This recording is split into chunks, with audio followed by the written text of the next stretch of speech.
Monsieur le bourgmestre, quelle est votre politique de l'emploi? Chère madame, vous ne sauriez pas me poser une question qui me crée une telle joie. En effet, j'ai appris par la presse, toujours bien documentée, que selon l'Office de l'Institut des statistiques, Marche est la 3e commune pour l'emploi, pratiquement la 2e, puisque nous sommes à égalité avec Wavre. Wavre qui bénéficie de la proximité de Louvain-la-Neuve, de Bruxelles, et nous, à Marche, nous n'avons que notre bon vouloir, tout en vous disant que la ville est située au carrefour de 2 axes routiers importants, 2 axes à 4 bandes, vers Liège, comme la Nationale 4 qui part de Bruxelles vers Luxembourg. Et la mobilité est un élément primordial pour l'emploi. Une petite remarque préalable avant de vous répondre par des chiffres, c'est que on ne décrète pas l'emploi. Et je ne crois pas que les mesures fiscales décrétées par certains sont l'élément essentiel et moteur pour attirer l'investisseur. Je crois qu'il faut d'abord, pour une petite ville comme Marche-en-Famenne, essayer de rendre la ville attractive. Il faut du sport, il faut de la culture, il faut de l'enseignement, il faut un hôpital. Eh bien, c'est ce à quoi je me suis attaché, nous nous sommes attachés depuis 42 ans exactement. Voilà, rendre la ville attractive.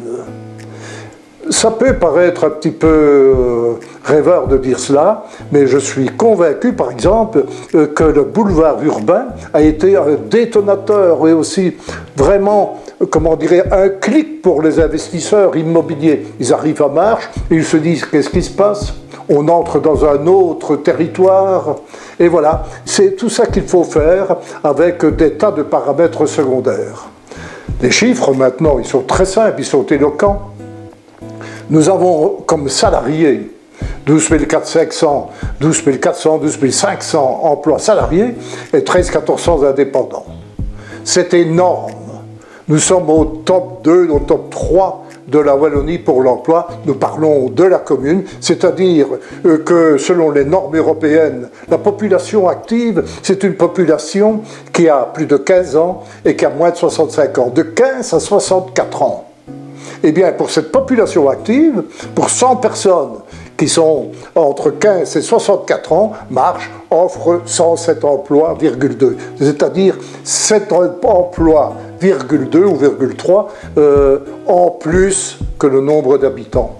C'est énorme. Mais ce qu'il faudrait à l'heure actuelle, c'est quelque chose qui donne une impulsion et que Marche entre définitivement dans la cour des grands.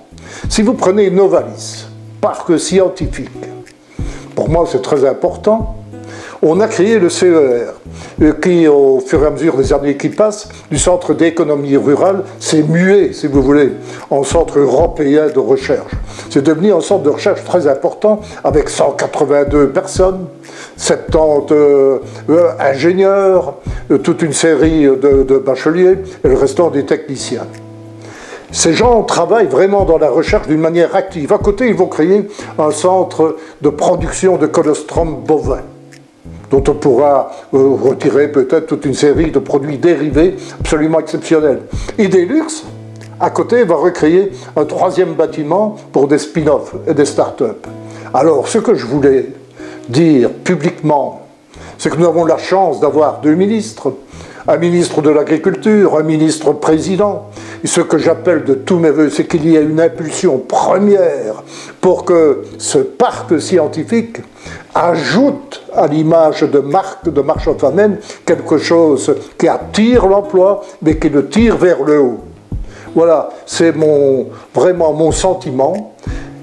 N'oubliez pas qu'à Marche-en-Famenne, si nous produisons de l'emploi, moi je constate que nous avons perdu un peu de population. Maintenant, il faut qu'on ait une politique de création de logements pour tous ces emplois qui sont supérieurs au nombre d'habitants et qu'on puisse accueillir nos collaborateurs, les collaborateurs de nos industries, de nos investisseurs, qu'ils vivent à Marche-en-Famenne où ils viennent chercher vraiment leur job.